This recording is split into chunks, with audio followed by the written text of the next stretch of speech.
आकाशवाणी भोपाल से प्रस्तुत हैं प्रादेशिक समाचार।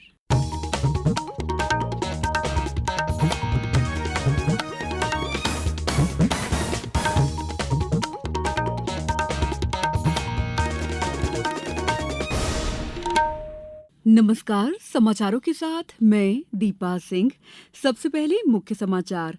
प्रदेश में 25 अक्टूबर से 31 दिसंबर तक होगी किसानों से समर्थन मूल्य पर सोयाबीन की खरीदी।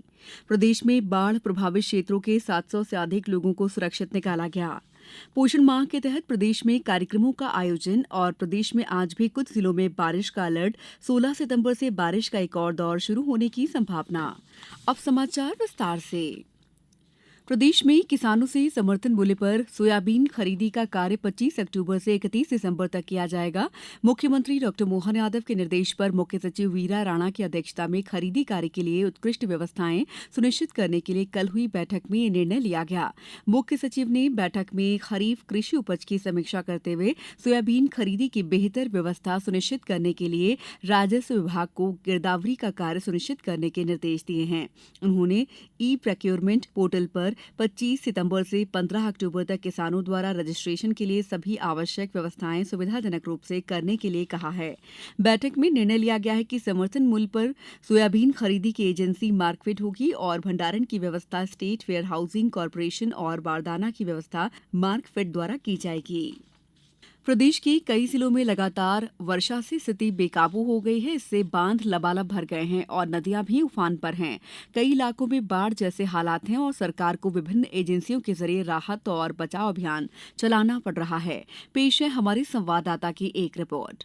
मध्य प्रदेश में जिला प्रशासन की मदद के लिए एनडीआरएफ और एसडीआरएफ की टीमों के साथ साथ हेलीकॉप्टर भी बचाव और राहत अभियान में लगाए गए हैं।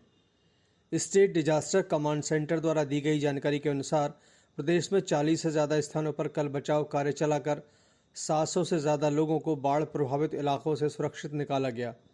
वहीं सिवनी और झाबुआ में राहत शिविरों में बड़ी संख्या में प्रभावित लोगों को आश्रय दिया गया है। ग्वालियर के शहरी क्षेत्रों में सेना की मदद भी ली जा रही है। मध्य प्रदेश में अब तक औसत से 14% ज़्यादा बारिश हो चुकी है। बारिश की स्थिति को देखते हुए मुख्यमंत्री डॉ मोहन यादव ने अधिकारियों और कर्मचारियों को छुट्टियां नहीं लेने के निर्देश दिए हैं। उन्होंने आम लोगों की सहायता के लिए हर संभव कदम उठाने को भी कहा है। संजीव शर्मा, आकाशवाणी समाचार, भोपाल।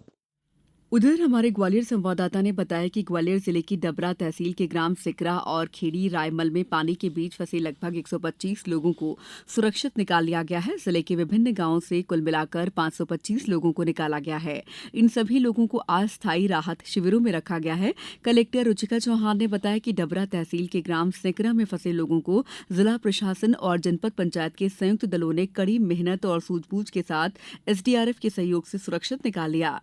जिले में प्रभावित गांवों और शहरी क्षेत्र में सेना की भी मदद ली जा रही है। कलेक्टर ने बताया कि आर्मी कैंट मुरार की 2 बड़ी टीमें बचाव कार्य में सहयोग के लिए आई हैं। इस बीच लगातार जारी वर्षा के कारण आंगनवाड़ियों और नर्सरी से लेकर कक्षा 8वीं तक के बच्चों के लिए 13 और 14 सितंबर को भी छुट्टी घोषित कर दी गई है।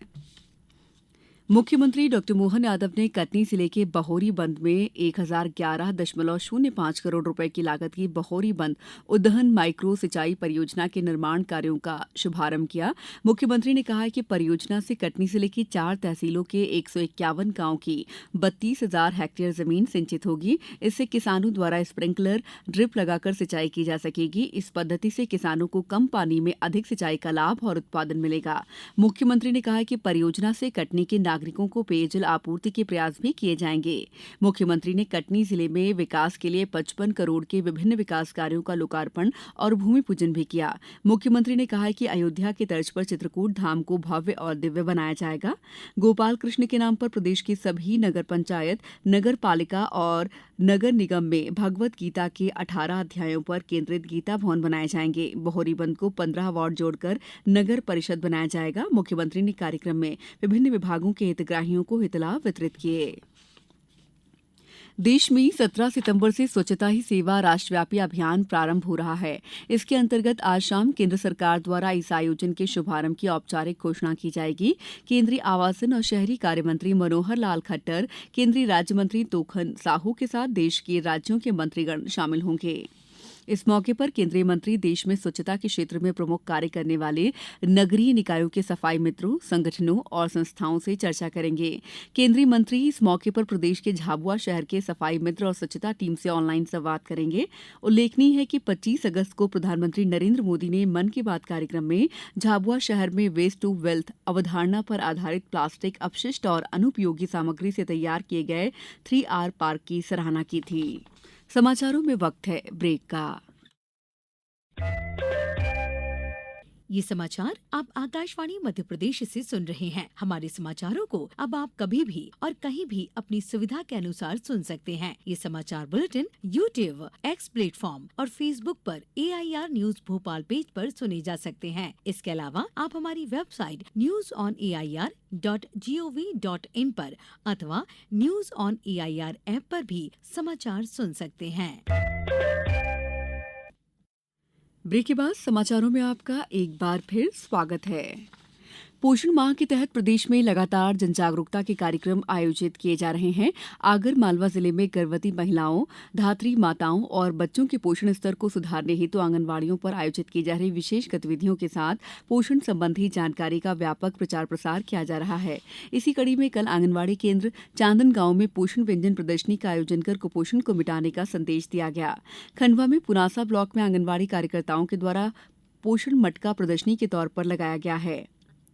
इसी तरह कृषि विज्ञान केंद्र डिंडौरी और महिला एवं बाल विकास विभाग द्वारा श्री अन्न व्यंजन प्रतियोगिता आयोजित की गई है। कार्यक्रम की नोडल अधिकारी रेणु पाठक ने बताया कि पोषण माह के अंतर्गत लघु धान्य के 45 व्यंजन महिलाओं ने बनाए और प्रदर्शनी के रूप में अवलोकन के लिए उन्हें रखा गया। खाद्य नागरिक आपूर्ति और उपभोक्ता संरक्षण मंत्री गोविंद सिंह राजपूत ने बताया कि गेहूं की उचित मूल्य पर उपलब्धता सुनिश्चित करने के उद्देश्य से व्यापारियों को गेहूं के स्टॉक की सीमा तय की गई है। 31 मार्च 2025 तक की अवधि के लिए व्यापारी थोक विक्रेता 3000 टन तक गेहूं का भंडारण कर सकते हैं। कौशल विकास और रोजगार राज्य मंत्री तथा उज्जैन के प्रभारी मंत्री गौतम टेटवाल ने कल नागदा में 1230.05 लाख रुपए की लागत के विभिन्न निर्माण कार्यों का भूमि पूजन किया। इसमें SDRF योजना के अंतर्गत 498.29 लाख रुपए की लागत से कन्या महाविद्यालय से जूना नागदा तक प्रथम चरण में नाला निर्माण शामिल है। श्री टेटवाल ने कहा है कि हर विधानसभा मुख्यालय पर ITI संस्थान प्रारंभ करने की योजना सरकार द्वारा बनाई जा रही है। नागदा में भी शीघ्र ही नवीन ITI कॉलेज प्रारंभ होगा। इंदौर में लोगों को बीमार पड़ने से बचाने के लिए 50,000 से भी ज्यादा लोगों के प्रिवेंटिव हेल्थ केयर टेस्ट निःशुल्क किए जा रहे हैं। हेल्थ ऑफ इंदौर अभियान के अंतर्गत शहर के विभिन्न कॉलेज और यूनिवर्सिटीज में ब्लड टेस्ट किए जा रहे हैं।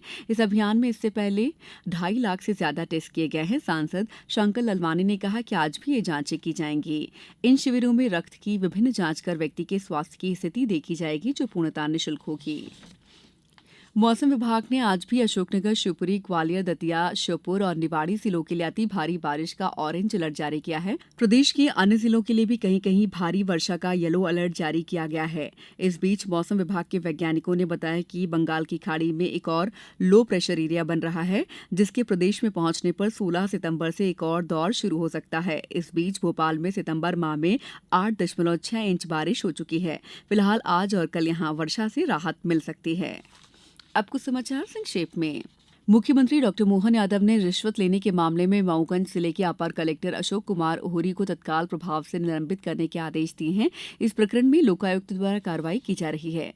इंदौर जिले में भी 14 सितंबर को नेशनल लोक अदालत का आयोजन किया जाएगा। इसके अंतर्गत जिला न्यायालय, श्रम न्यायालय, परिवार कल्याण न्यायालय, तहसील स्तर पर तहसील न्यायालय, डॉ अम्बेडकर नगर, देपालपुर, सांवेर और हातोद में आयोजन किया जाएगा। गांधी मेडिकल कॉलेज भोपाल में कल दीक्षांत समारोह का आयोजन किया गया, जिसमें 130 छात्रों को मेडिकल डिग्रियां प्रदान की गईं। इंदौर जिले और आसपास के क्षेत्रों में रहने वाले पूर्व सैनिकों, वीर नारियों, विधवाओं और आश्रितों का मासिक सैनिक सम्मेलन का जिला सैनिक कल्याण कार्यालय इंदौर के सभाकक्ष में आज आयोजन किया जा रहा है। सतना में मध्यप्रदेश राज्य पिछड़ा वर्ग आयोग के अध्यक्ष डॉक्टर रामकृष्ण कुसमारिया ने कल सर्किट हाउस में विभागीय अधिकारियों की बैठक लेकर पिछड़ा वर्ग कल्याण की योजनाओं की समीक्षा की। इस बुलेटिन में इतना ही। नमस्कार।